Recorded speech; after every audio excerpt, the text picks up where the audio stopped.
ನನ್ನ ಹೆಸರು ಸೌಮ್ಯ. ನಾನು ಒಂದು ಬಡ ಕುಟುಂಬದಿಂದ ಬಂದವಳು. ನನ್ನ ಅತ್ತೆಯ ಮನೆಯಲ್ಲಿ ನಾವೆಲ್ಲರೂ ಒಟ್ಟಿಗೆ ವಾಸಿಸುತ್ತಿದ್ದೆವು. ನನ್ನ ಮಗಳಿಗೆ ಅವಳ ಚಿಕ್ಕಪ್ಪನ ಮೇಲೆ ತುಂಬಾ ಪ್ರೀತಿ ಇತ್ತು. ಅವಳು ತನ್ನ ಚಿಕ್ಕಪ್ಪನ ಕೈಯಿಂದಲೇ ರಾತ್ರಿ ಊಟ ಮಾಡುತ್ತಿದ್ದಳು.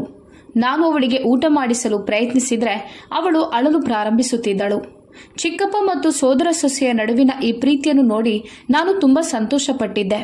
ಆದರೆ ಆಶ್ಚರ್ಯದ ವಿಷಯವೆಂದರೆ, ನಾನು ನನ್ನ ಮೈದುನನಿಗೆ ಸಂಬಂಧ ಹುಡುಕಿದಾಗ ನನ್ನ ಮಗಳು ಯಾವುದೋ ಒಂದು ಕಾರಣ ನೀಡಿ ನಿರಾಕರಿಸುತ್ತಿದ್ದಳು.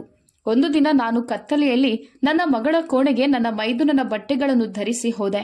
ನಾನು ಅವಳ ಕೋಣೆಗೆ ಬಂದು 5 ನಿಮಿಷಗಳು ಕಳೆದಿರಲಿಲ್ಲ. ಆಗ ನನ್ನ ಮಗಳು ಒಂದು ಮಾತು ಕೇಳಿದಳು. ಅದನ್ನು ಕೇಳಿ ನನ್ನ ಕಾಲ ಕೆಳಗಿನ ನೆಲವೇ ಕುಸಿದು ಹೋಯಿತು. ತಂದೆ ತಾಯಿ ಯಾವಾಗಲೂ ಅಜ್ಞಾನದಲ್ಲಿರ್ತಾರೆ ಮತ್ತು ಅವರ ಮಕ್ಕಳು ಹೆತ್ತವರೆಂದಿಗೂ ಯೋಚಿಸದಂತಹ ಕೆಲಸಗಳನ್ನು ಮಾಡಲು ಪ್ರಾರಂಭಿಸುತ್ತಾರೆ. ನನ್ನ ಪತಿ ಬಹಳ ಬೇಗ ಈ ಜಗತ್ತನ್ನು ಬಿಟ್ಟು ಹೋದರು. ದೇವರು ನನಗೆ ಒಬ್ಬ ಸುಂದರ ಮಗಳನ್ನು ಕೊಟ್ಟಿದ್ದ. ನನ್ನ ಅತ್ತೆಯ ಮನೆಯಲ್ಲಿ ನನ್ನ ಪತಿಗಿಂತ ವಯಸ್ಸಿನಲ್ಲಿ ಚಿಕ್ಕವನಾದ ಇನ್ನೊಬ್ಬ ಮೈದುನ ಇದ್ದ. ನನಗೆ ಒಬ್ಳು ಮಗಳು ಇದ್ದ ಕಾರಣ ನನಗೆ ಇನ್ನೊಬ್ಬ ಮಗುವಿನ ಬಯಕೆ ಇರಲಿಲ್ಲ. ಮದುವೆಯಾದ 5 ವರ್ಷಗಳ ನಂತರ ನನ್ನ ಪತಿ ತೀರಿಕೊಂಡರು. ನನ್ನ ಪತಿಯ ತಂದೆ ತಾಯಿ ಇಬ್ರು ಬದುಕಿಲ್ಲದ ಕಾರಣ ನನ್ನ ಮೈದುನ ಅಜಿತ್ ನನ್ನನ್ನು ಯಾವಾಗಲೂ ತನ್ನ ತಾಯಿಯಂತೆ ನೋಡಿಕೊಂಡಿದ್ದ. ಮದುವೆಯ ನಂತರ ನಾನು ನನ್ನ ಮೈದುನನಿಗೆ ಬಹಳ ಗೌರವ ಮತ್ತು ಕಾಳಜಿಯನ್ನು ಕೊಟ್ಟಿದ್ದೆ. ನಾವು ಮೊದಲು ಒಂದು ಹಳ್ಳಿಯಲ್ಲಿ ವಾಸಿಸುತ್ತಿದ್ದೆವು. ಅಲ್ಲಿನ ನೆರೆಹೊರೆಯ ಜನರು ನಮಗೆ ತುಂಬಾ ತೊಂದರೆ ಕೊಡುತ್ತಿದ್ದರು. ನಾವು ಬಡವರಾಗಿದ್ದರಿಂದ ಆ ಹಳ್ಳಿಯನ್ನು ಬಿಟ್ಟು ಹೋಗಲು ನಮಗೆ ಸಾಧ್ಯವಾಗಲಿಲ್ಲ. ನಾನು ವಿಧವೆ ಆಗಿದ್ದರಿಂದ ಜನರು ನನಗೆ ನಿಂದನೆ ಮಾಡಲು ಯಾವುದೇ ಅವಕಾಶವನ್ನು ಬಿಡಲಿಲ್ಲ. ಒಂದು ಸಲ ನನ್ನ ನೆರೆಮನೆಯಲ್ಲಿ ವಾಸಿಸುತ್ತಿದ್ದ ಚಂದ್ರಾವತಿ ಎಂಬ ಮಹಿಳೆ ಅವಳ ಗಂಡನ ಜೊತೆ ನನಗೆ ಸಂಬಂಧವಿದೆ ಅಂತ ನನ್ನ ಮೇಲೆ ಆಪಾದನೆ ಹೊರಿಸಿದಳು. ನಾನು ತುಂಬಾ ಸುಂದರವಾಗಿದ್ದ ಕಾರಣ ಅವಳಿಗೆ ನನ್ನ ಬಗ್ಗೆ ಅಸೂಯೆ ಇತ್ತು.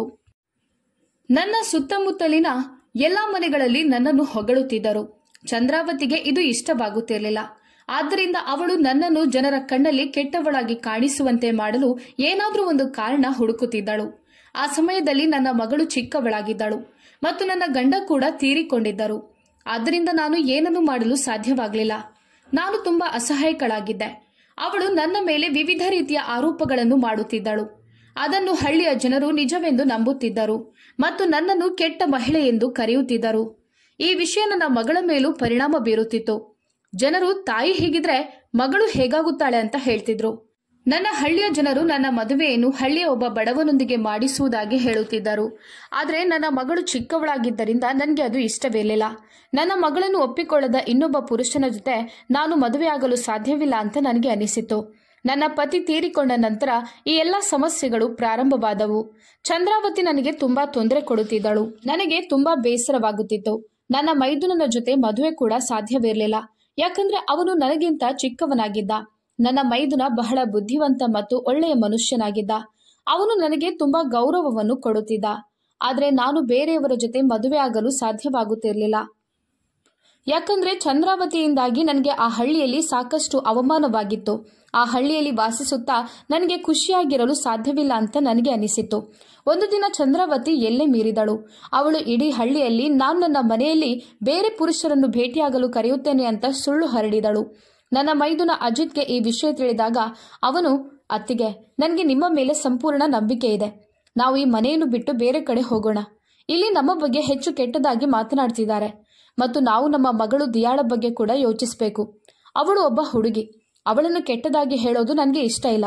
ಅವಳಿಗೆ ಚಿಕ್ಕ ವಯಸ್ಸಿನಲ್ಲಿಯೇ ಕೆಟ್ಟ ಹೆಸರು ಬರಬಾರ್ದು. ಚಂದ್ರಾವತಿ ಒಬ್ಬ ಕೆಟ್ಟ ಮಹಿಳೆ. ಅವಳು ನಿಮ್ಮನ್ನು ಇಡೀ ಹಳ್ಳಿಯಲ್ಲಿ ಅವಮಾನ ಮಾಡಿದ್ದಾಳೆ. ಈಗ ಇಲ್ಲಿ ನಾವು ವಾಸಿಸುವುದು ತುಂಬಾ ಕಷ್ಟವಾಗಿದೆ. ನಾನು ನಿಮಗೆ ಸಹಾಯ ಮಾಡಲು ಬಯಸುತ್ತೇನೆ. ನಾವು ಈ ಮನೆಯನ್ನು ಬಿಟ್ಟು ಬೇರೆ ಕಡೆ ಹೋಗಿ ವಾಸಿಸೋಣ ಅಂತ ಹೇಳಿದ. ನಾನವನಿಗೆ, ಆದರೆ ಇದು ನಮ್ಮ ಸ್ವಂತ ಮನೆ. ಈ ಮನೆ ಚಿಕ್ಕದಾದ್ರೂ ನಾವಿದನ್ನು ಬಿಟ್ಟು ಎಲ್ಲಿಗೆ ಹೋಗೋದಂತ ಕೇಳಿದೆ. ಅಜಿತ್ ಹೇಳಿದ, ಅತ್ತಿಗೆ, ಪ್ರಪಂಚ ದೊಡ್ಡದಾಗಿದೆ. ನಾವೆಲ್ಲಾದರೂ ಗೌರವದಿಂದ ವಾಸಿಸೋಣ. ಆದರೆ ಇಲ್ಲಿ ಈ ರೀತಿ ಅವಮಾನದಿಂದ ಬದುಕಲು ಸಾಧ್ಯವಿಲ್ಲ. ಅತ್ತಿಗೆ, ನಾನು ನನ್ನ ಸೋದರ ಸೊಸೆ ಮತ್ತು ನಿಮ್ಮನ್ನು ತುಂಬಾ ಪ್ರೀತಿಸುತ್ತೇನೆ. ಈ ಜಗತ್ತಿನಲ್ಲಿ ಈಗ ನೀವಿಬ್ಬರು ಮಾತ್ರ ನನಗೆ ಉಳಿದಿದ್ದೀರಿ. ಈಗ ಪರಿಸ್ಥಿತಿಗಳು ಹೀಗಿದೆ. ಇಲ್ಲಿ ವಾಸಿಸುವುದು ಕಷ್ಟವಾಗಿದೆ. ಪ್ರತಿಯೊಬ್ಬರು ನಿಮ್ಮನ್ನು ಕೆಟ್ಟ ದೃಷ್ಟಿಯಿಂದ ನೋಡುತ್ತಾರೆ. ಹಾಗೆ ಪ್ರತಿಯೊಬ್ಬರು ನನ್ನನ್ನು ಕೂಡ ಅವಮಾನ ಮಾಡುತ್ತಾರೆ. ನಾವು ಈ ರೀತಿ ಹೇಗೆ ಬದುಕೋದು? ಚಂದ್ರಾವತಿ ಇಡೀ ಹಳ್ಳಿಯಲ್ಲಿ ನನ್ನನ್ನು ಕೆಟ್ಟವಳು ಅಂತ ಸಾಬೀತುಪಡಿಸಿದಳು.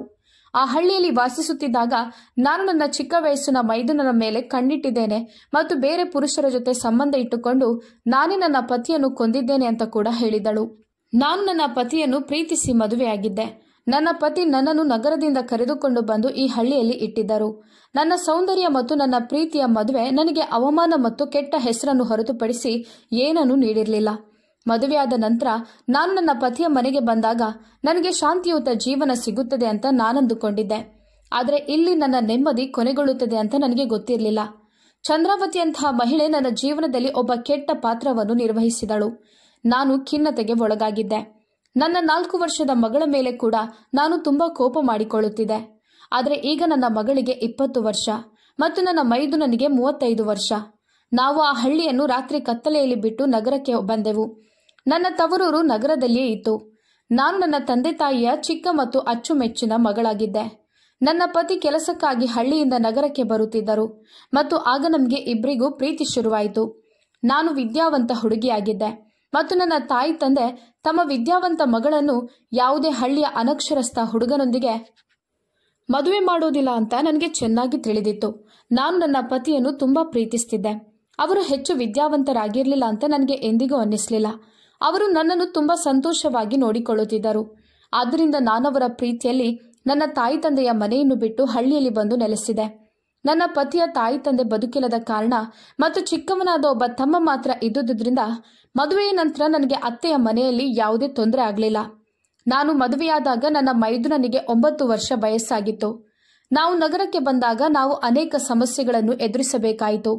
ನನ್ನ ಮೈದುನ ಒಂದು ಮನೆಯನ್ನು ಬಾಡಿಗೆಗೆ ತೆಗೆದುಕೊಂಡನು. ನನ್ನ ಪತಿ ನನಗೆ ಮಾಡಿಸಿದ ಆಭರಣಗಳನ್ನು ಕೂಡ ನಾನು ಮಾರಿದ್ದೆ. ನಾವು ಈ ರೀತಿ ಜೀವನ ನಡೆಸಿದೆವು. ನಿಧಾನವಾಗಿ ನನ್ನ ಮೈದುನನಿಗೆ ನಗರದಲ್ಲಿ ಒಂದು ಉತ್ತಮ ಕೆಲಸ ಸಿಕ್ಕಿತು ಮತ್ತು ನಮ್ಮ ಪರಿಸ್ಥಿತಿಗಳು ಸುಧಾರಿಸಲು ಪ್ರಾರಂಭಿಸಿದವು. ಈಗ ನನ್ನ ಮಗಳು ದೊಡ್ಡವಳಾಗಿದ್ದಾಳೆ. ನಾವು ಒಂದು ಚಿಕ್ಕ ಬಾಡಿಗೆ ಮನೆಯಲ್ಲಿ ವಾಸಿಸುತ್ತಿದ್ದೆವು. ನನ್ನ ಮಗಳು ಚೆನ್ನಾಗಿ ಹೊಲಿಗೆ ಕೆಲಸ ಮಾಡ್ತಿದ್ದಾಳೆ ಮತ್ತು ಮನೆಯಲ್ಲಿಯೇ ಒಂದು ತರಬೇತಿ ಕೇಂದ್ರವನ್ನು ತೆರೆದಿದ್ದಾಳೆ. ನನ್ನ ಮೈದುನ ಜನರ ಮನೆಗಳಿಗೆ ಪೇಂಟ್ ಮಾಡುತ್ತಾನೆ. ನಾವು ಬಹಳ ಸರಳ ಜನರು ಮತ್ತು ನಗರಕ್ಕೆ ಬಂದ ನಂತರ ನಮ್ಮ ಜೀವನ ಸುಲಭವಾಗಿ ಸಾಗುತ್ತಿತ್ತು. ಹಳೆಯ ದಿನಗಳನ್ನು ನೆನಪಿಸಿಕೊಂಡಾಗ ನನಗೆ ಆಗಾಗ್ಗೆ ಅನಾರೋಗ್ಯವಾಗ್ತಿತ್ತು. ಆದರೆ ನಾನು ನನ್ನನ್ನು ನಿಯಂತ್ರಿಸಿಕೊಳ್ಳುತ್ತಿದ್ದೆ. ನನ್ನ ಮೈದುನ ನನಗೆ ತುಂಬಾ ಬೆಂಬಲ ನೀಡಿದ್ದನು ಮತ್ತು ಅವನು ನನ್ನ ಮಗಳಿಗೂ ತುಂಬಾ ಪ್ರೀತಿ ಕೊಟ್ಟಿದ್ದನು. ನನ್ನ ಮಗಳು ಚಿಕ್ಕಂದಿನಿಂದಲೇ ತನ್ನ ಚಿಕ್ಕಪ್ಪನನ್ನು ಹೊರತುಪಡಿಸಿ ಬೇರೆಯವರನ್ನು ನೋಡಿರಲಿಲ್ಲ. ಚಿಕ್ಕಪ್ಪ ಮತ್ತು ಸೋದರ ಸೊಸೆಯ ಪ್ರೀತಿಯನ್ನು ನೋಡಿದಾಗ ನನ್ನ ಹೃದಯ ತುಂಬಾ ಸಂತೋಷವಾಗುತ್ತಿತ್ತು. ನಗರಕ್ಕೆ ಬಂದ ನಂತರ ನಾನು ನೆರೆಹೊರೆಯವರೊಂದಿಗೆ ಚೆನ್ನಾಗಿ ಬೆರೆಯುತ್ತಾ ಇದ್ದೆ ಮತ್ತು ನನ್ನ ಮಗಳನ್ನು ಹೊರಗೆ ಹೋಗಲು ಬಿಡುತ್ತಿರಲಿಲ್ಲ. ಅವಳು ಕಾಲೇಜಿಗೆ ಅಥವಾ ಯಾವುದೇ ಮುಖ್ಯ ಕೆಲಸಕ್ಕೆ ಮಾತ್ರ ಹೊರಗೆ ಹೋಗುತ್ತಿದ್ದಳು. ಇಲ್ಲವಾದರೆ ಹೆಣ್ಣು ಮಕ್ಕಳು ಹೊಲಿಗೆ ಕಲಿಯಲು ಮನೆಗೆ ಬರ್ತಿದ್ರು. ನಾನು ನನ್ನ ಮಗಳಿಗೆ ಯಾವಾಗಲೂ ಹೇಳುತ್ತಿದ್ದೆ, ಪ್ರಪಂಚವು ತುಂಬಾ ಕೆಟ್ಟದ್ದು ಮತ್ತು ಪ್ರೀತಿಯ ಹೆಸರಿನಲ್ಲಿ ಇಲ್ಲಿ ಮೋಸವಾಗುತ್ತದೆ ಅಂತ. ನನ್ನ ಮೈದುನ ಯಾವಾಗಲೂ ತನ್ನ ಸೋದರ ಸೊಸೆಗೆ ತುಂಬಾ ಪ್ರೀತಿ ಕೊಟ್ಟಿದ್ದನು. ನನ್ನ ಮೈದುನನ ಎತ್ತರ ಮತ್ತು ದೈಹಿಕ ಸಾಮರ್ಥ್ಯ ಹೆಚ್ಚಾಗಿದ್ದ ಕಾರಣ ಅವನ ವಯಸ್ಸು ಹೆಚ್ಚಾಗಿದ್ದರೂ ಅವನು ಚಿಕ್ಕವನಂತೆ ಕಾಣುತ್ತಿದ್ದನು. ನಾನು ಅಜಿತ್ನನ್ನು ಮದುವೆಯಾಗಲು ಕೇಳಿದಾಗ ಅವನು ಯಾವಾಗಲೂ ನಿರಾಕರಿಸುತ್ತಿದ್ದ. ಅವನು ಮೊದಲು ನಾನು ದಿಯಾಳ ಮದುವೆ ಮಾಡುತ್ತೇನೆ, ನಂತರ ನಾನು ಮದುವೆ ಆಗುತ್ತೇನೆ ಎಂದು ಹೇಳುತ್ತಿದ್ದ.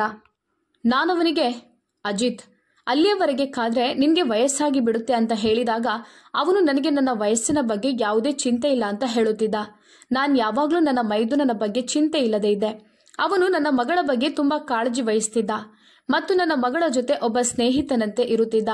ನನ್ನ ಮೈದುನ ಹೆಚ್ಚು ಕಲಿತವನಲ್ಲ, ಆದರೆ ನಗರಕ್ಕೆ ಬಂದ ನಂತರ ಅವನು ತನ್ನ ಸಂಪಾದನೆಯಿಂದ ನನ್ನ ಮಗಳನ್ನು ಓದಿಸಿದ್ದನು.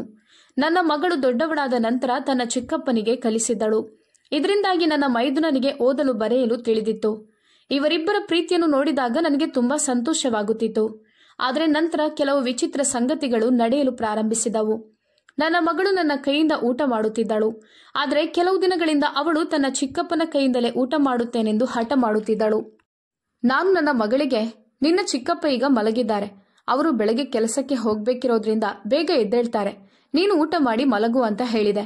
ಆದರೆ ಅವಳು ನನ್ನ ಚಿಕ್ಕಪ್ಪನನ್ನೇ ಕರೆಯಿರಿ, ನಾನು ಅವರ ಕೈಯಿಂದಲೇ ಊಟ ಮಾಡುತ್ತೇನೆ ಅಂತ ಹೇಳಿದಳು. ಅವಳ ಮಾತಿಗೆ ನನಗೆ ಕೋಪ ಬಂತು.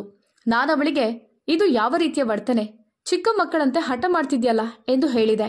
ಅಷ್ಟರಲ್ಲಿ ನನ್ನ ಕೋಪದ ಧ್ವನಿಯನ್ನು ಕೇಳಿ ನನ್ನ ಮೈದುನ ಅಜಿತ್ ಕೂಡ ದಿಯಾಳ ಕೋಣೆಗೆ ಬಂದನು. ನನ್ನ ಕೋಪದ ಧ್ವನಿ ಅವನನ್ನು ಎಬ್ಬಿಸಿರಬಹುದು. ಅವನು, ಅತ್ತಿಗೆ ಯಾಕೆ ಕೂಗ್ತಿದ್ದೀರಾ ಅಂತ ಕೇಳಿದ. ನಾನವನಿಗೆ, ಅವಳು ನಿನ್ನ ಕೈಯಿಂದಲೇ ಊಟ ಮಾಡುತ್ತೇನೆ ಅಂತ ಹಠ ಮಾಡ್ತಿದ್ದಾಳೆ ಅಂತ ಹೇಳಿದೆ.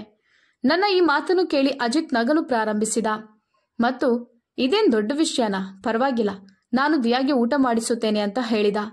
ದಿಯಾ ಅಜಿತ್ ಕೈಯಿಂದ ಊಟ ಮಾಡಿದಳು. ಅಜಿತ್ ದಿಯಾಳ ಕೋಣೆಯಲ್ಲಿ ಸುಮಾರು 1 ಗಂಟೆ ಕಾಲ ಕುಳಿತಿದ್ದ. ರಾತ್ರಿ 11 ಗಂಟೆಯಾಗಿತ್ತು. ನಾನವನಿಗೆ ಊಟ ಮಾಡಿಸುತ್ತಾ 1 ಗಂಟೆ ಕಳೆದಿದ್ಯಾ, ಬೆಳಿಗ್ಗೆ ನೀನು ಬೇಗ ಈ ರೀತಿ ರಾತ್ರಿ ತನಕ ಎಚ್ಚರವಾಗಿದ್ರೆ ಬೆಳಗ್ಗೆ ಹೇಗೆ ಎದ್ದೇಳ್ತೀಯ ಅಂತ ಕೇಳಿದೆ. ಅವನು, ಅತ್ತಿಗೆ, ನಾವು ಚಿಕ್ಕಪ್ಪ ಮತ್ತು ಸೋದರ ಸೊಸೆಯ ಮಾತನಾಡುತ್ತಿದ್ದೆವು. ಮಾತುಕತೆಯಲ್ಲಿ ಸಮಯ ಕಳೆದು ಹೋಯಿತು ಅಂತ ಹೇಳಿದ. ನಾನು ಅಜಿತ್ಗೆ ಮಾತನಾಡುತ್ತಾ ಸಮಯ ಹಾಳು ಮಾಡಬೇಡ, ಹೋಗಿ ಮಲಗು ಅಂತ ಹೇಳಿದೆ. ದಿಯಾ ಇದ್ದಕ್ಕಿದ್ದಂತೆ ತನ್ನ ಚಿಕ್ಕಪ್ಪನ ಕೈಯಿಂದಲೇ ಊಟ ಮಾಡಬೇಕೆಂದು ಯಾಕೆ ಹಠ ಹಿಡಿದ್ಲು ಅಂತ ನನಗೆ ತುಂಬಾ ಆಶ್ಚರ್ಯವಾಯಿತು. ಈ ವಿಷಯ ಕೆಲವು ದಿನಗಳವರೆಗೆ ಇದೇ ರೀತಿ ಮುಂದುವರಿಯಿತು. ದಿಯಾ ಪ್ರತಿದಿನ ತನ್ನ ಚಿಕ್ಕಪ್ಪನ ಕೈಯಿಂದಲೇ ಊಟ ಮಾಡುತ್ತಿದ್ದಳು. ಅಜಿತ್ ಅವಳಿಗೆ ಊಟ ಮಾಡಿಸುವ ನೆಪದಲ್ಲಿ 2 ಅಥವಾ 3 ಗಂಟೆಗಳ ಕಾಲ ಕೋಣೆಯಿಂದ ಹೊರಬರುತ್ತಿರಲಿಲ್ಲ. ನನಗೆ ಬಹುಶಃ ಅವರು ಇಬ್ಬರು ಒಟ್ಟಿಗೆ ಟಿವಿ ನೋಡುತ್ತಿರಬಹುದು ಅಂತ ಅನ್ನಿಸಿತ್ತು. ಆದರೆ ಒಂದು ದಿನ ನಾನು ಹೋಗಿ ನೋಡಿದಾಗ ಹಾಗೇನೂ ಇರಲಿಲ್ಲ. ಅವರಿಬ್ಬರು ಕೂತು ಮಾತನಾಡುತ್ತಿದ್ದರು. ಒಂದು ದಿನ 2.5 ಗಂಟೆಗಳಿಗಿಂತ ಹೆಚ್ಚು ಸಮಯ ಕಳೆದಿತ್ತು. ನನಗೆ ಕೋಪ ಬಂತು. ರಾತ್ರಿ 2 ರಿಂದ 3 ಗಂಟೆಯವರೆಗೆ ಯಾರು ಇಷ್ಟು ಮಾತನಾಡ್ತಾರೆ? ನಾನು ಬಾಗಿಲು ಬಡಿಯಲು ಪ್ರಯತ್ನಿಸಿದಾಗ ನನಗೆ ಆಶ್ಚರ್ಯವಾಯಿತು. ಬಾಗಿಲು ಒಳಗಿನಿಂದ ಲಾಕ್ ಆಗಿತ್ತು. ನಾನು ಜೋರಾಗಿ ಬಾಗಿಲು ಬಡಿಯಲು ಪ್ರಾರಂಭಿಸಿದೆ. ಬಾಗಿಲು ತೆರೆಯಲು 10 ನಿಮಿಷಗಳ ಕಾಲ ಬೇಕಾಯಿತು. ನಾನು ಬಾಗಿಲನ್ನು ಯಾಕೆ ಒಳಗಿನಿಂದ ಲಾಕ್ ಮಾಡಿದ್ದೀರಿ? ನಾನು ಎಷ್ಟು ಸಮಯದಿಂದ ಬಾಗಿಲು ಬಡಿಯುತ್ತಿದ್ದೇನೆ. ಬಾಗಿಲು ತೆರೆಯಲು ಇಷ್ಟು ಸಮಯ ತೆಗೆದುಕೊಳ್ತಿದ್ದೀರಾ? ನೀವಿಬ್ರು ಬಾಗಿಲು ಲಾಕ್ ಮಾಡಿ ಒಳಗೆ ಏನ್ ಮಾಡ್ತಿದ್ದೀರಿ ಅಂತ ಕೇಳಿದೆ. ಆಗ ಅಜಿತ್, ಅತ್ತಿಗೆ, ಬಹುಶಃ ಬಾಗಿಲು ತಪ್ಪಾಗಿ ಲಾಕ್ ಆಗಿರ್ಬೋದು. ನಾವು ಟಿವಿ ನೋಡ್ತಿದ್ವು, ಆದ್ರಿಂದ ನಮ್ಗೆ ನಿಮ್ಮ ಧ್ವನಿ ಕೇಳಿಸ್ಲಿಲ್ಲ ಅಂತ ಹೇಳಿದ. ನಾನು, ನೀವು ರಾತ್ರಿ 3 ಗಂಟೆಗೆ ಟಿವಿ ನೋಡ್ತಿದ್ರಾ? ಇದು ಟಿವಿ ನೋಡುವ ಸಮಯನಾ? ನೀವು ಆಟೋಮ್ಯಾಟಿಕ್ ಲಾಕ್ ಇರುವ VIP ಮನೆಯಲ್ಲಿ ವಾಸಿಸ್ತಿಲ್ಲ. ಇದು ಆಟೋಮ್ಯಾಟಿಕ್ ಬಾಗಿಲು ಅಲ್ಲ ಅಂತ ಹೇಳಿದೆ. ನಾನು ನನ್ನ ಮೈದುನನಿಗೆ ಹೋಗಿ ನಿನ್ನ ಕೋಣೆಯಲ್ಲಿ ಮಲಗು, ಮತ್ತೆ ಇನ್ನು ಮುಂದೆ ಈ ರೀತಿ ಮಾಡಬೇಡ ಅಂತ ಹೇಳಿದೆ. ನಾನು ನನ್ನ ಮಗಳಿಗೆ ಬೈದೆ. ನನ್ನ ಮಗಳ ಶಿಕ್ಷಣ ಮುಗಿಯುತ್ತಿತ್ತು ಮತ್ತು ಅವಳಿಗೆ ಮದುವೆ ಮಾಡುವ ವಯಸ್ಸಾಗಿತ್ತು. ಅವಳು ಯಾವುದೇ ತಪ್ಪು ಕೆಲಸದಲ್ಲಿ ತೊಡಗಬಾರದು ಅಂತ ನನಗೆ ಅನಿಸಿತು. ಆದ್ದರಿಂದ ನಾನು ಬೇಗನೆ ಅವಳ ಮದುವೆ ಮಾಡಲು ಬಯಸಿದ್ದೆ. ನಾನು ಕೂಡ ಚಿಕ್ಕ ವಯಸ್ಸಿನಲ್ಲಿಯೇ ಮದುವೆ ಆಗಿದ್ದೆ. ನಾನೊಂದು ಸಂಬಂಧ ನೋಡುವ ಮಹಿಳೆಗೆ ಹೇಳಿದ್ದೆ. ಅವಳು ನನ್ನ ಮಗಳಿಗೆ ಒಂದು ಒಳ್ಳೆಯ ಸಂಬಂಧವನ್ನು ತಂದಿದ್ದಳು ಮತ್ತು ಹುಡುಗನ ತಾಯಿಯನ್ನು ಕರೆದುಕೊಂಡು ಬಂದಿದ್ದಳು. ಹುಡುಗನ ತಾಯಿ ನನ್ನ ಮಗಳನ್ನು ನೋಡಿ 2-3 ಪ್ರಶ್ನೆಗಳನ್ನು ಕೇಳಿದರು. ನಂತರ ನಾನು ನನ್ನ ಮಗಳನ್ನು ಕೋಣೆಗೆ ಕಳುಹಿಸಿದೆ. ನನ್ನ ಮೈದುನ ದಿನ ಕೆಲಸಕ್ಕೆ ಹೋಗಿದ್ದ. ಆದರೆ ಅವನೇಕೆ ಕೆಲಸ ಬಿಟ್ಟು ಮನೆಗೆ ಬಂದನು ಅಂತ ನನಗೆ ಗೊತ್ತಿಲ್ಲ. ಅವನು ಮನೆಗೆ ಬಂದ ತಕ್ಷಣ ಹುಡುಗನ ಮನೆಯವರ ಜೊತೆ ಕೆಟ್ಟದಾಗಿ ವರ್ತಿಸಲು ಪ್ರಾರಂಭಿಸಿದ. ಅವನವರಿಗೆ, ಈ ಹುಡುಗಿ ಸರಿಯಿಲ್ಲ, ಇವಳು ನಿಮ್ಗಾಗಿ ತಿಂಡಿ ಮಾಡಿಲ್ಲ, ಈ ತಿಂಡಿ ಮಾರುಕಟ್ಟೆಯಿಂದ ತರಿಸಲಾಗಿದೆ, ಅವಳಿಗೆ ಏನೂ ಮಾಡಲು ಬರೋದಿಲ್ಲ ಮತ್ತು ಅವಳು ಅನಕ್ಷರಸ್ಥಳು ಅಂತ ಹೇಳಿದ. ಮತ್ತೆ ಈ ಹುಡುಗಿ ಎಲ್ಲರ ಜೊತೆ ಜಗಳವಾಡ್ತಾಳೆ.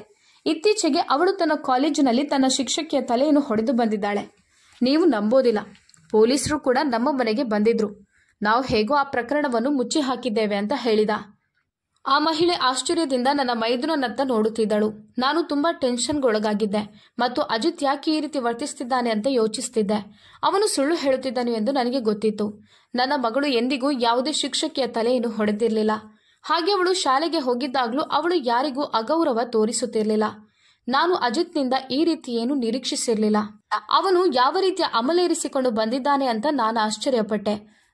ಆಗ ಹುಡುಗನ ತಾಯಿ, ನನಗೆ ಇಂಥ ಅಗೌರವ ತೋರುವ ಹುಡುಗಿಯೊಂದಿಗೆ ಸಂಬಂಧ ಬೇಡ ಅಂತ ಹೇಳಿದ್ರು ಮತ್ತು ನಮ್ಮ ಮನೆಯಿಂದ ಹೊರಟು ಹೋದರು. ಅವರು ಹೋದ ನಂತರ ನಾನು ಅಜಿತ್ನನ್ನು, ನೀನ್ ಯಾಕೆ ಹೀಗೆ ಮಾಡಿದೆ ಅಂತ ಕೇಳಿದೆ. ಅಜಿತ್, ಅತ್ತಿಗೆ, ನೀವು ಈ ಜನರ ಮುಖವನ್ನು ನೋಡಿದ್ದೀರಾ? ಇವರು ಸ್ವಲ್ಪನೂ ಸರಿಯಾಗಿ ಕಾಣಿಸ್ತಿಲ್ಲ. ನಾನು ನನ್ನ ಏಕೈಕ ಸೋದರ ಸೊಸೆಯನ್ನು ಇಂತಹ ಜನರೊಂದಿಗೆ ಮದುವೆ ಮಾಡೋದಿಲ್ಲ. ನನಗೆ ಹುಡುಗ ಇಷ್ಟವಾಗ್ಲಿಲ್ಲ. ನೀವು ನೋಡಿದ್ದೀರಾ ನಮ್ಮ ದಿಯಾ ಎಷ್ಟು ಸುಂದರ ಮತ್ತು ಎಷ್ಟೊಂದು ಚಿಕ್ಕವಳು. ಆದ್ರೆ ಅವರ ಹುಡುಗ ತುಂಬಾ ದೊಡ್ಡವನಂತೆ ಕಾಣುತ್ತಿದ್ದನು. ನನಗೆ ಆ ಹುಡುಗ ಇಷ್ಟ ಆಗ್ಲಿಲ್ಲ. ಆದ್ರಿಂದ ನಾನು ಹೇಗೆ ಹೇಳಿದೆ ಅಂತ ಹೇಳಿದ. ನಾನು ಅಜಿತ್ನಿಗೆ, ಹುಚ್ಚು ಹುಡುಗ, ನೀನೊಂದ್ ಬಾರಿ ನನ್ನನ್ನು ಕೇಳಬಹುದಿತ್ತು. ಇಷ್ಟು ದೊಡ್ಡ ರಂಪ ಮಾಡೋದು ಯಾಕೆ ಬೇಕಿತ್ತು? ನೀನು ಆ ಜನರಿಗೆ ಕೆಟ್ಟದ್ದನ್ನು ಹೇಳಿಲ್ಲ, ಆದ್ರೆ ಅವರ ಮುಂದೆ ನಿನ್ನ ಸೋದರ ಸೊಸೆಯನ್ನೇ ಅವಮಾನ ಮಾಡಿದ್ಯಾ. ಈಗ ನೋಡು, ಇವರು ಬೇರೆ ಕಡೆ ನಮ್ಮ ಮಗಳ ಬಗ್ಗೆ ಹೀಗೆ ಹೇಳಿದ್ರೆ ನಮ್ಮ ಮನೆಗೆ ಸಂಬಂಧಗಳೇ ಬರೋದಿಲ್ಲ ಅಂತ ಹೇಳಿದೆ.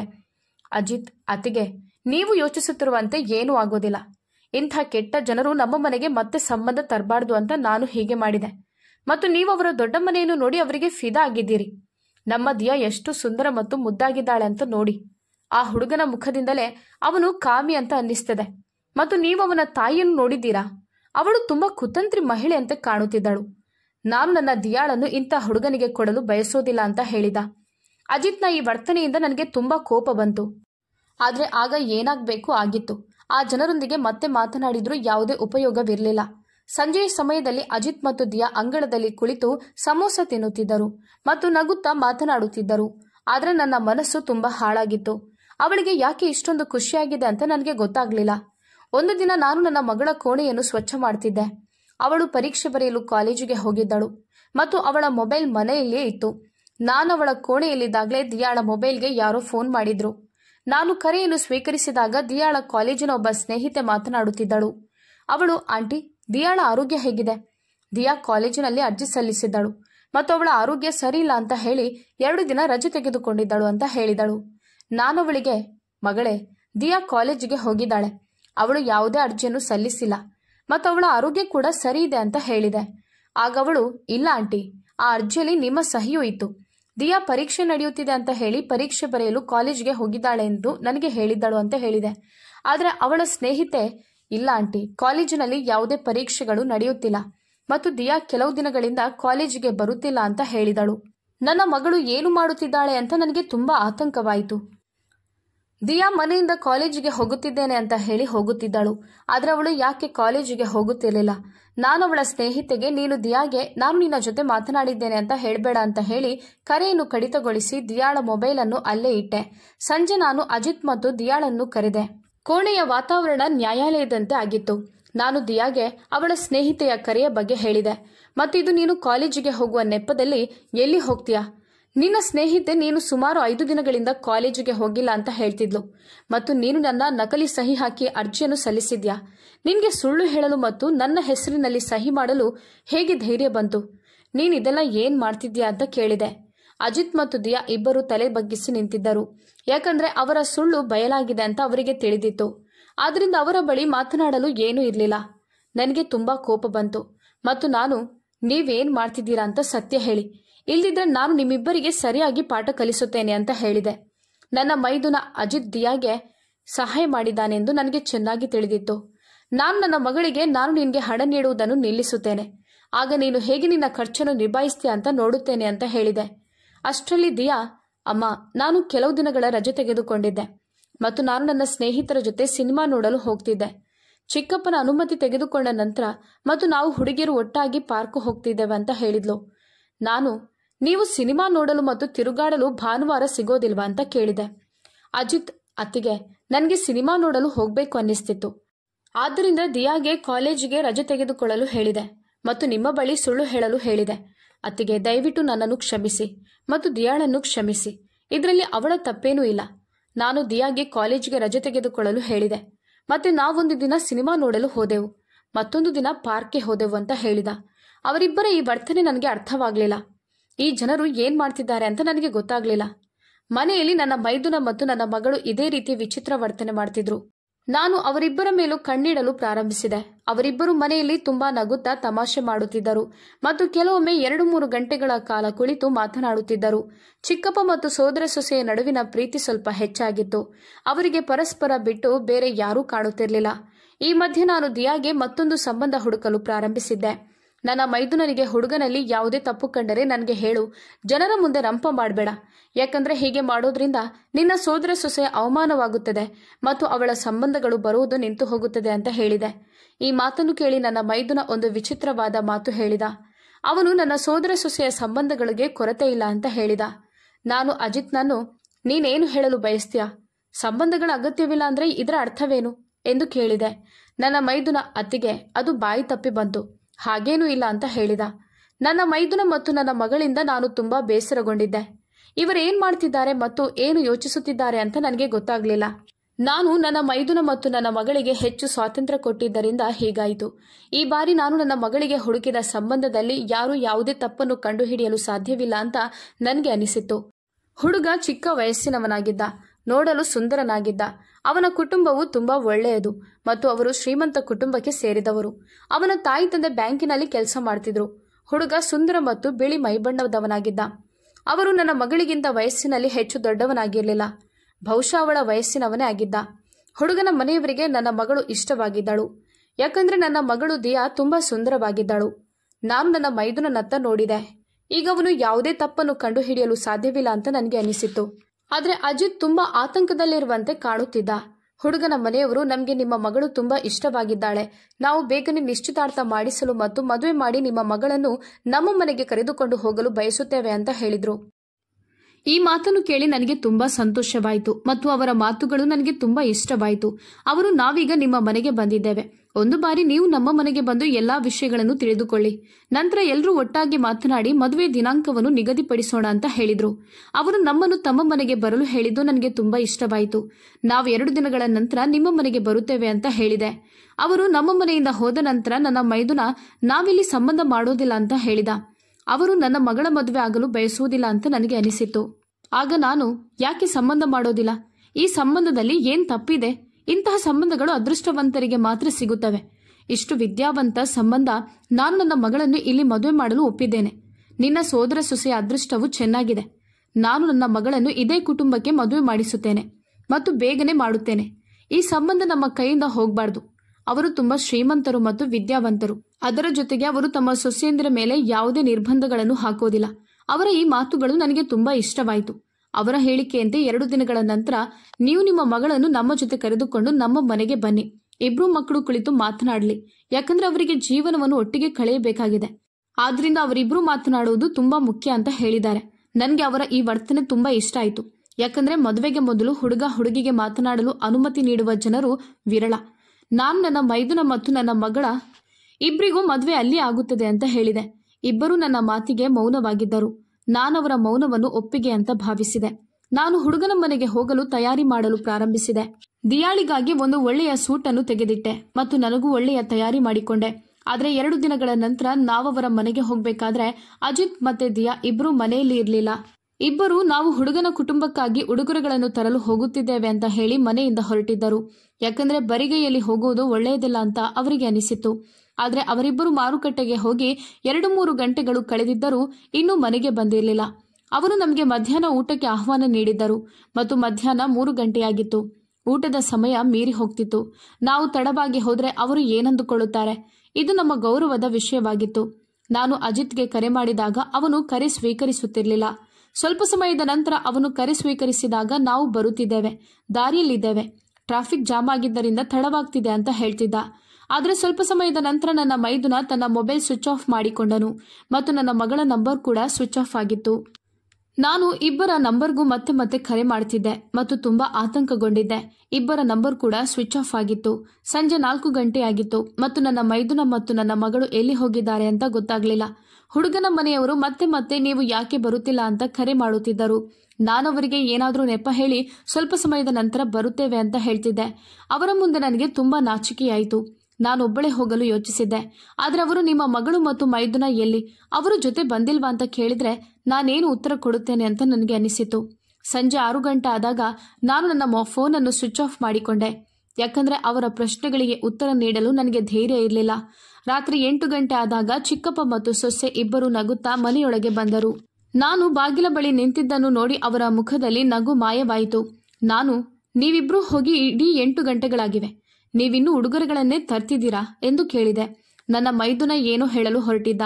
ಆಗ ನಾನು ಅವನ ಮುಖಕ್ಕೆ ಒಂದು ಹೊಡೆದು, ಇದು ಯಾವ ರೀತಿಯ ಕೆಟ್ಟ ವರ್ತನೆ, ನೀವಿಬ್ರು ಇಲ್ಲಿ ತನಕ ಎಲ್ಲಿ ಹೋಗಿದ್ರಿ ಎಂದು ಕೇಳಿದೆ. ನಾನು ಮೊದಲ ಬಾರಿಗೆ ನನ್ನ ಮೈದುನನ ಮೇಲೆ ಕೈ ಮಾಡಿದ್ದೆ. ಯಾಕಂದ್ರೆ ಅವನು ನನ್ನ ಮಗಳನ್ನು ಮಾರುಕಟ್ಟೆಗೆ ಕರೆದುಕೊಂಡು ಹೋಗಿದ್ದನು. ನಾನೆಷ್ಟು ಅವಮಾನಕ್ಕೆ ಒಳಗಾಗಿದ್ದೇನೆ ಅಂತ ನಿಮ್ಗೆ ಗೊತ್ತಿದ್ಯಾ ಅಂತ ಕೇಳಿದೆ. ನನ್ನ ಮಗಳು ಮೌನವಾಗಿ ನಿಂತಿದ್ದಳು. ಆದ್ರೆ ಅಜಿತ್ ಅತ್ತಿಗೆ ನನ್ನ ಮಾತನ್ನು ಕಿವಿ ಕೊಟ್ಟು ಕೇಳಿ, ನಾನು ಆ ಮನೆಯಲ್ಲಿ ನನ್ನ ಸೋದರ ಸೊಸೆಗೆ ಸಂಬಂಧ ಮಾಡೋದಿಲ್ಲ ಅಂತ ಹೇಳಿದ. ನಾನು, ಏನ್ ಸಮಸ್ಯೆ, ಎಲ್ಲವೂ ಸರಿ ಇದೆ, ಮನೆ, ಕುಟುಂಬ, ಹುಡುಗ, ಅವನ ತಂದೆ ತಾಯಿ, ಅವನ ಕೆಲಸ, ಈಗ ನಿನ್ಗೆ ಏನ್ ತೊಂದ್ರೆ, ಈಗ ಯಾವ ತಪ್ಪು ಹುಡುಕಿದ್ಯಾ ಅಂತ ಕೇಳಿದೆ. ಅದಕ್ಕೆ ಅಜಿತ್, ಈ ಹುಡುಗ ಎಷ್ಟೇ ಒಳ್ಳೆಯವನಾಗಿದ್ರೂ ನಾನು ನನ್ನ ಸೋದರ ಸೊಸೆಯನ್ನು ಈ ಹುಡುಗನ ಜೊತೆ ಮದುವೆ ಮಾಡೋದಿಲ್ಲ, ದಿಯಾಳನ್ನು ನಾನು ಯಾರೊಂದಿಗೂ ಮದುವೆ ಮಾಡಿಸುವುದಿಲ್ಲ ಅಂತ ಹೇಳಿ ಇಬ್ಬರು ಮನೆಯೊಳಗೆ ಹೋಗಿ ತಮ್ಮ ತಮ್ಮ ಕೋಣೆಗಳಲ್ಲಿ ಲಾಕ್ ಮಾಡಿಕೊಂಡರು. ನನ್ನ ಮೈದುನ ಎಂದಿಗೂ ನನ್ನ ವಿರುದ್ಧ ಧ್ವನಿ ಎತ್ತಿರಲಿಲ್ಲ, ಮತ್ತೆಂದಿಗೂ ನನ್ನ ಇಚ್ಛೆಗೆ ವಿರುದ್ಧವಾಗಿ ನಡೆದಿರಲಿಲ್ಲ. ಆದ್ರೆ ಇಂದು ಅವನಿಗೆ ಏನಾಗಿದೆ? ನಾನಿಡೀ ರಾತ್ರಿ ಎಚ್ಚರವಾಗಿ ಮತ್ತು ಆತಂಕದಲ್ಲೇ ಇದ್ದೆ. ಅಜಿತ್ ಎಂದಿಗೂ ರಾತ್ರಿ ಪೂರ್ತಿ ನನ್ನ ಮಗಳ ಕೋಣೆಯಲ್ಲಿ ಕುಳಿತಿರ್ಲಿಲ್ಲ. ಒಂದು ದಿನ ನಾನು ದಿಯಾಗೆ, ನೀನು ನನ್ನ ಕೋಣೆಯಲ್ಲಿ ಹೋಗಿ ಮಲಗು, ನಾನಿಂದು ನಿನ್ನ ಕೋಣೆಯನ್ನು ಸ್ವಚ್ಛ ಮಾಡಬೇಕು ಅಂತ ಹೇಳಿದೆ. ದಿಯಾ ನನ್ನ ಕೋಣೆಯಲ್ಲಿ ಹೋಗಿ ಮಲಗಿದಳು. ನಾನು ದಿಯಾಳಂತೆ ಸೂಟ್ ಧರಿಸಿದೆ ಮತ್ತು ಅವಳ ಕೋಣೆಯಲ್ಲಿ ಹೋಗಿ ಹಾಸಿಗೆಯ ಮೇಲೆ ಮಲಗಿದೆ. ನಾನು ಆಳವಾದ ನಿದ್ರೆಯಲ್ಲಿದ್ದೇನೆ ಎಂದು ನಟಿಸಿದೆ. ನಾನು ಹೋದ ಸುಮಾರು 1 ಗಂಟೆಯ ನಂತರ ಅಜಿತ್ ಕೂಡ ದಿಯಾಳ ಕೋಣೆಗೆ ಬಂದ. ಅವನು ಕತ್ತಲೆಯಲ್ಲಿ ನನ್ನ ಹತ್ತಿರ ಬಂದು, ಏನಾಯ್ತು, ಇಂದು ಬೇಗ ಮಲಗಿದ್ಯಾ ಎಂದು ತುಂಬಾ ಕೆಲಸ ಮಾಡಬೇಕಾಗಿದೆ ಅಂತ ಹೇಳಿದ. ನಾನು ಎದ್ದಿದ್ದರೂ ನಾನು ಎಚ್ಚರವಾಗಿರುವಂತೆ ನಟಿಸಿದೆ. ನಾನು ನನ್ನ ಮುಖವನ್ನು ಮುಚ್ಚಿಕೊಂಡಿದ್ದೆ ಮತ್ತು ಕೋಣೆಯಲ್ಲಿ ಕತ್ತಲೆಯಾಗಿದ್ದರಿಂದ ನನ್ನ ಮೈದುನ ನನ್ನನ್ನು ಗುರುತಿಸಲಿಲ್ಲ. ನನ್ನ ಮೈದುನ ಇನ್ನು 24 ಗಂಟೆಗಳು ಮಾತ್ರ ಉಳಿದಿವೆ. ನಂತರ ನಾವು ಯಾರ ಬಗ್ಗೆಯೂ ಭಯಪಡಬೇಕಾಗಿಲ್ಲ ಅಥವಾ ಅಡಗಿಕೊಳ್ಳಬೇಕಾಗಿಲ್ಲ. ನಾವೇನು ಮಾಡುತ್ತೇವೆ ಅದನ್ನು ಸಾರ್ವಜನಿಕವಾಗಿ ಮಾಡುತ್ತೇವೆ ಮತ್ತು ಅತ್ತಿಗೆ ಕೂಡ ನಮ್ಮನ್ನು ತಡೆಯಲು ಸಾಧ್ಯವಿಲ್ಲ. ಇಂದು ನಾನು ತುಂಬಾ ಸಂತೋಷವಾಗಿದ್ದೇನೆ. ಅದನ್ನು ನಿನಗೆ ಹೇಗೆ ಹೇಳಲಿ? ನಾವೆಷ್ಟು ಅದೃಷ್ಟವಂತರು ಅಂತ ನನಗೆ ಊಹಿಸಲು ಸಾಧ್ಯವಿಲ್ಲ. ನಾನು ನನ್ನ ಭವಿಷ್ಯದ ಕನಸುಗಳನ್ನು ಕಾಣಲು ಪ್ರಾರಂಭಿಸಿದ್ದೇನೆ ಮತ್ತು ನೀನು ನೋಡು, ಮದುವೆಯ ನಂತರ ನಮ್ಮ ಜೀವನವು ತುಂಬಾ ಸುಲಭ ಮತ್ತು ಸುಂದರವಾಗುತ್ತದೆ ಅಂತ ಹೇಳಿದ. ಮದುವೆಯ ಮಾತನ್ನು ಕೇಳಿ ನನ್ನ ಕಾಲ ಕೆಳಗಿನ ನೆಲವೇ ಕುಸಿದು ಹೋಯಿತು. ನನ್ನ ಮೈದುನ ಈ ರೀತಿ ಯಾಕೆ ಮಾತನಾಡುತ್ತಿದ್ದಾನೆ? ಅದು ಕೂಡ ತನ್ನ ಮಗಳಂತಿರುವ ಸೋದರ ಸೊಸೆಯ ಜೊತೆ. ಅವನು, ನೀನು ನಿನ್ನ ಮದುವೆ ಬಟ್ಟೆಗಳನ್ನು ಸಿದ್ಧ ಮಾಡಿಕೊಂಡಿದ್ಯಾ? ಕೊನೆಯ ಸಮಯದಲ್ಲಿ ನೀನು ಶಾಪಿಂಗ್ ಮಾಡಲು ಹಠ ಮಾಡಬಾರ್ದು. ನಾನು ನನ್ನ ಶಾಪಿಂಗ್ ಅನ್ನು ಪ್ರಾರಂಭಿಸಿದ್ದೇನೆ ಅಂತ ಹೇಳಿದ. ನನ್ನ ಮೈದುನ ಈ ಮಾತನ್ನು ಹೇಳಿದ ತಕ್ಷಣ ನಾನು ಆಘಾತದಿಂದ ಎದ್ದು ಲೈಟ್ ಹಾಕಿದೆ ಮತ್ತು ನನ್ನ ಮೈದುನ ಮುಖಕ್ಕೆ ಒಂದು ಕಪಾಳ ಮೋಕ್ಷ ಮಾಡಿದೆ. ನಾನವನಿಗೆ, ನೀನ್ ಯಾವ ರೀತಿಯ ಕೆಟ್ಟ ಮಾತುಗಳನ್ನು ಹೇಳ್ತಿದ್ಯಾ? ನೀನ್ ಯಾರನ್ನು ಮದುವೆ ಆಗಲು ಬಯಸ್ತಿದ್ಯಾ? ಮತ್ತು ನೀನು ಯಾರ ಮದುವೆಯಲ್ಲಿ ಬಟ್ಟೆ ಧರಿಸುವ ಬಗ್ಗೆ ಮಾತನಾಡುತ್ತಿದ್ಯಾ? ನೀನ್ ಇದೆಲ್ಲ ಏನ್ ಹೇಳ್ತಿದ್ಯಾ ಅಜಿತ್? ನನಗೆ ಹೇಳು. ಇಂದು ನಾನೆಲ್ಲ ಸತ್ಯವನ್ನು ತಿಳಿದುಕೊಳ್ಳಲು ಬಯಸುತ್ತೇನೆ ಅಂತ ಹೇಳಿದೆ. ನನ್ನ ಕೂಗನ್ನು ಕೇಳಿ ದಿಯಾ ಕೂಡ ಅಲ್ಲಿಗೆ ಬಂದಳು ಮತ್ತು ನನ್ನ ಕೈ ಹಿಡಿದು, ಅಮ್ಮ, ಚಿಕ್ಕಪ್ಪನನ್ನು ಹೊಡಿಬೇಡ, ನಾನು ನಿಮ್ಗೆ ಎಲ್ಲ ಸತ್ಯವನ್ನು ಹೇಳುತ್ತೇನೆ ಅಂತ ಹೇಳಿದಳು. ನಾನು ನನ್ನ ಮಗಳಿಗೆ ಜೋರಾಗಿ, ಹೌದಾ, ನೀನು ಏನು ಹೇಳಲು ಹೊರಟಿದ್ಯೋ ಹೇಳು ಎಂದೆ. ನಾನು ನಿಮ್ಮಿಬ್ಬರಿಗೂ ಅಗತ್ಯಕ್ಕಿಂತ ಹೆಚ್ಚು ಪ್ರೀತಿ ಕೊಟ್ಟಿದ್ದೇನೆ. ನೀವು ಅದರ ಲಾಭವನ್ನು ಪಡೆಯುತ್ತಿದ್ದೀರಿ. ಈ ಸಂಬಂಧ ನಮಗೆ ತುಂಬಾ ಒಳ್ಳೆಯದಾಗಿತ್ತು. ನಿನ್ನ ಚಿಕ್ಕಪ್ಪ ಎಲ್ಲಿಯೂ ನಿನ್ನ ಸಂಬಂಧ ಆಗಲು ಬಿಡ್ತಿಲ್ಲ. ನೀವಿಬ್ಬರು ಮನೆಯಿಂದ ಕಾಣೆಯಾಗ್ತೀರಿ. ಮತ್ತೀಗ ಇಲ್ಲಿ ಕುಳಿತು ನಿನ್ನ ಚಿಕ್ಕಪ್ಪ ಯಾವ ರೀತಿಯ ಮಾತುಗಳನ್ನು ಮಾತನಾಡ್ತಿದ್ದಾನೆ? ಇದೆಲ್ಲ ಏನು ನಡೆಯುತ್ತಿದೆ? ದಯವಿಟ್ಟು ನೀವಿಬ್ಬರು ನನ್ನ ಮೇಲೆ ಆಣೆ ಮಾಡಿ ನನಗೆ ಎಲ್ಲಾ ವಿಷಯವನ್ನು ಹೇಳಿ, ಇಲ್ದಿದ್ರೆ ನಾನು ನನ್ನ ಜೀವನವನ್ನು ಕೊನೆಗೊಳಿಸುತ್ತೇನೆ ಅಂತ ಹೇಳಿದೆ. ನಾನು ನನ್ನ ಜ್ಞಾನದಲ್ಲಿ ಇರಲಿಲ್ಲ ಮತ್ತು ನನ್ನ ಬಾಯಿಗೆ ಬಂದಿದ್ದನ್ನೆಲ್ಲ ಹೇಳ್ತಿದ್ದೆ. ಆದರೆ ಅಜಿತ್ ವಿಷಯವನ್ನು ಹೇಳಲು ಪ್ರಾರಂಭಿಸಿದಾಗ ನನ್ನ ಕಾಲ ಕೆಳಗಿನ ನೆಲ ಕುಸಿದು ಹೋಯಿತು. ಮೊದಲಿಗೆ ಅಜಿತ್, ನಾನು ನಮ್ಮ ಹಳ್ಳಿಯಲ್ಲಿ ವಾಸಿಸುತ್ತಿದ್ದ ಹುಡುಗಿಯನ್ನು ಪ್ರೀತಿಸುತ್ತಿದ್ದೇನೆ ಅಂತ ಹೇಳಿದ. ಅದೇ ಹಳ್ಳಿ ನಿಮಗೆ ತುಂಬಾ ತೊಂದರೆ ಕೊಟ್ಟ ಹಳ್ಳಿ. ಯಾವ ಜನರ ಹೆಸರನ್ನು ಕೇಳಿದ್ರೆ ನೀವು ಸಹಿಸಿಕೊಳ್ಳಲ್ವೋ? ಮತ್ತು ಚಂದ್ರಾವತಿಯ ಮಗ ಮೋಹನ್ನನ್ನು ದ್ರಿಯಾ ಪ್ರೀತಿಸ್ತಿದ್ದಾಳೆ ಮತ್ತು ಅವನ ಜೊತೆ ಮದುವೆ ಆಗಲು ಬಯಸಿದ್ದಾಳೆ. ಇದು ಕಾಕತಾಳೀಯವೋ ಅಥವಾ ಇನ್ನೇನೋ ಗೊತ್ತಿಲ್ಲ.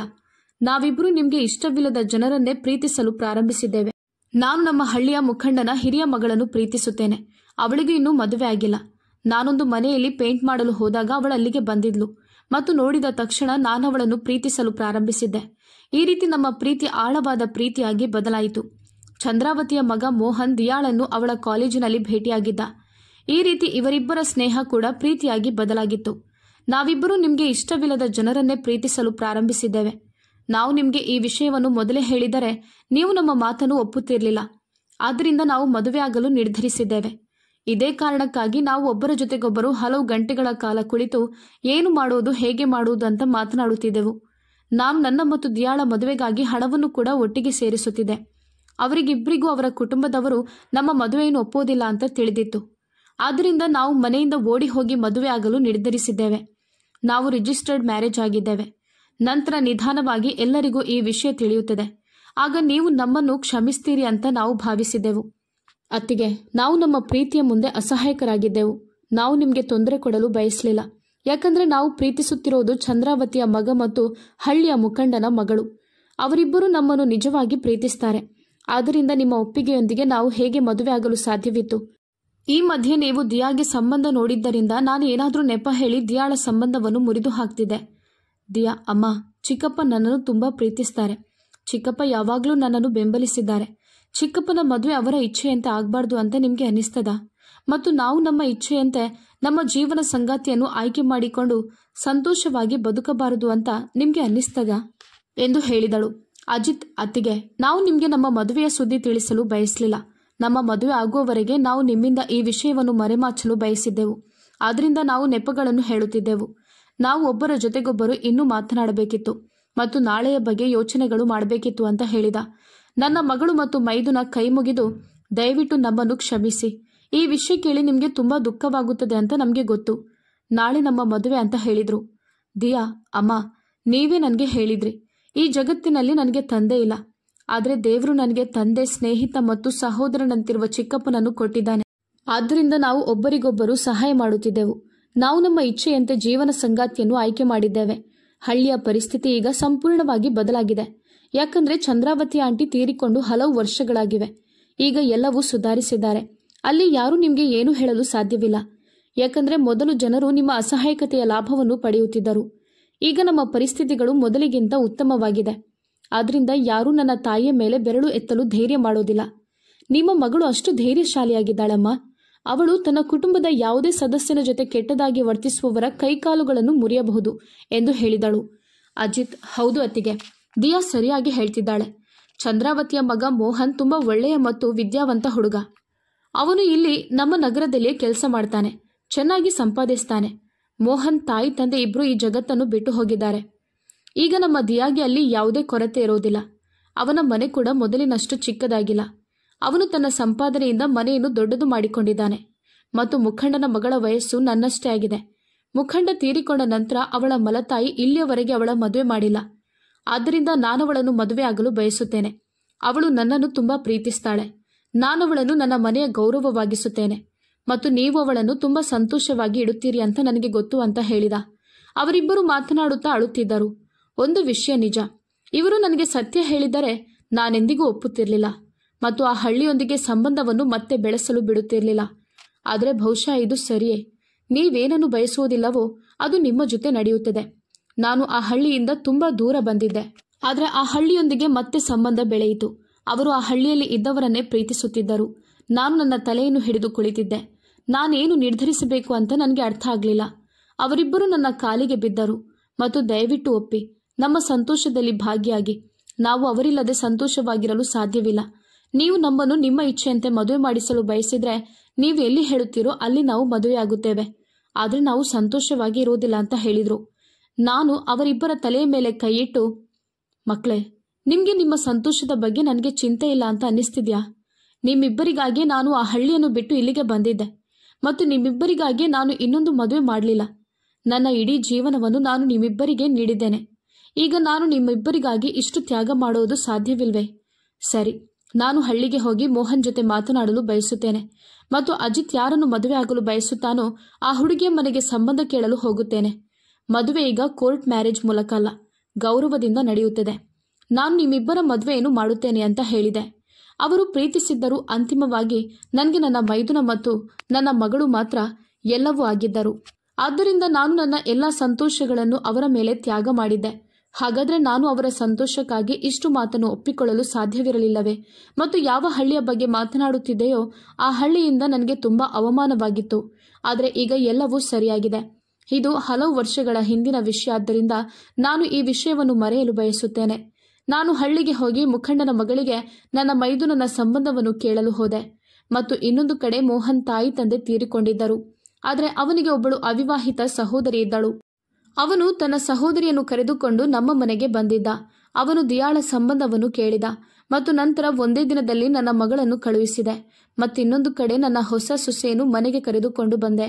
ಈಗ ಅವರಿಬ್ಬರು ತುಂಬಾ ಸಂತೋಷವಾಗಿದ್ದಾರೆ ಮತ್ತು ತಮ್ಮ ಜೀವನವನ್ನು ಆರಾಮವಾಗಿ ನಡೆಸುತ್ತಿದ್ದಾರೆ. ನನ್ನ ಸಂತೋಷ ನನ್ನ ಮೈದುನ ಮತ್ತು ನನ್ನ ಮಗಳು ಮಾತ್ರ ಆಗಿದ್ದರಿಂದ ನಾನು ಎಲ್ಲ ಹಳೆಯ ವಿಷಯಗಳನ್ನು ಮರೆತು ಬಿಟ್ಟೆ. ನನ್ನ ಮಗಳು ತನ್ನ ಅತ್ತೆಯ ಮನೆಯಲ್ಲಿ ತುಂಬಾ ಸಂತೋಷವಾಗಿ ವಾಸಿಸುತ್ತಿದ್ದಾಳೆ. ಚಂದ್ರಾವತಿಯ ಮಗ ಅವಳಂತೆ ಅಲ್ಲ, ಅವನು ತುಂಬಾ ಒಳ್ಳೆಯ ಮತ್ತು ಬುದ್ಧಿವಂತ ಹುಡುಗ. ನನ್ನ ಹೊಸ ಸೊಸೆ ಕೂಡ ತುಂಬಾ ಒಳ್ಳೆಯವಳು. ಸ್ನೇಹಿತರೆ, ಈ ಕತೆ ಹೇಗಿದೆ ಅಂತ ದಯವಿಟ್ಟು ಕಾಮೆಂಟ್ ಮಾಡಿ, ವಿಡಿಯೋವನ್ನ ಲೈಕ್ ಮಾಡಿ ಮತ್ತು ಚಾನೆಲ್ಗೆ ಸಬ್ಸ್ಕ್ರೈಬ್ ಮಾಡಿ. ಧನ್ಯವಾದಗಳು.